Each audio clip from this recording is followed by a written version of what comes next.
Bonjour, mon nom est Mylène Beaudoin. Je suis experte en vente, marketing et stratégie d'affaires.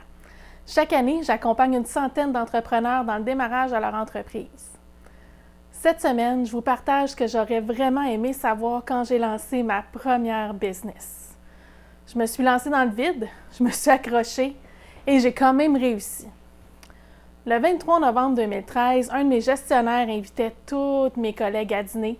Puis quand le grand patron est entré dans mon bureau à midi pile, c'est à ce moment-là qu'on m'a annoncé que malheureusement, je ne faisais plus partie des plans de l'entreprise. Malgré mes brillantes performances en plus.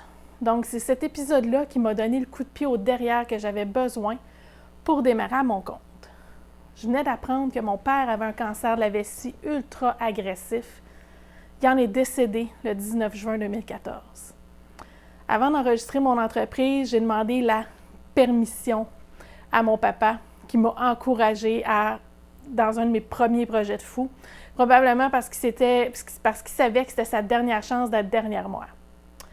Quand je me suis lancée, j'avais aucune idée de ce que je faisais. J'avais aucune connaissance comptable, aucune connaissance du milieu des affaires. Je faisais dur mon affaire. J'ai fait des erreurs qui m'ont coûté des dizaines de milliers de dollars. Mais j'ai appris. Aujourd'hui, après 5 années, certaines excellentes, d'autres vraiment difficiles, je vous partage ce que j'aurais aimé savoir quand j'ai commencé. Premièrement, le temps a beaucoup plus de valeur que de l'argent. Honnêtement, c'est quelque chose que je ne maîtrise pas encore tout à fait. Encore aujourd'hui, ça m'arrive de me battre pour des niaiseries au lieu de me concentrer à générer des revenus. On a juste 24 heures dans une journée. Les montants d'argent qu'on gagne varient d'une année à l'autre et d'une semaine à l'autre. Par contre, on a juste 24 heures pour générer ce qu'on veut générer. On ne peut pas tout savoir. Entourez-vous des gens qui sont meilleurs que vous. C'est quelque chose que j'ai compris très tôt. Un de mes partenaires d'affaires que j'adore me confie systématiquement la rédaction de ses plans d'affaires pour le financement de ses clients. La rédaction, c'est une de mes forces. Pour lui, c'est la comptabilité. Je m'entoure de personnes qui sont meilleures que moi. Une coach d'affaires, un excellent comptable, plusieurs formations à l'extérieur du pays, plus vous allez avoir de gens en arrière de vous, plus vous allez avoir de monde dans votre corner, meilleures sont vos chances de réussite. Il y a plusieurs chemins différents vers le succès. Il y a plusieurs chemins différents vers le bonheur. Votre entreprise devrait vous rendre heureux.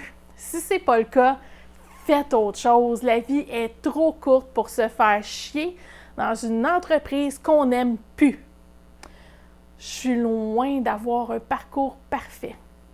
La beauté de l'entrepreneuriat, c'est qu'on peut avoir du succès à notre mesure, selon notre propre définition du succès.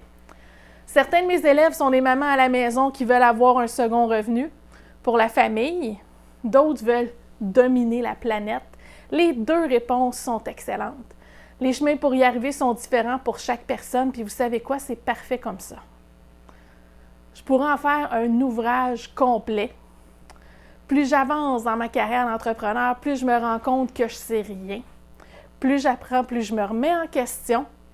Et c'est ce que j'adore de l'entrepreneuriat.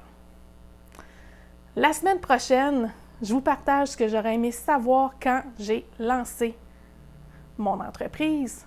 En attendant, ce serait vraiment gentil de cliquer sur « J'aime » sur cette vidéo. Vous pouvez également vous abonner à ma chaîne pour avoir mon contenu avant tout le monde. Je vous offre également de télécharger mon planificateur de vente, votre plan d'action pour chaque semaine. Mesurez vos progrès avec cet outil gratuit-là. Je vous remercie d'avoir été là. Bonne journée à tous et à bientôt.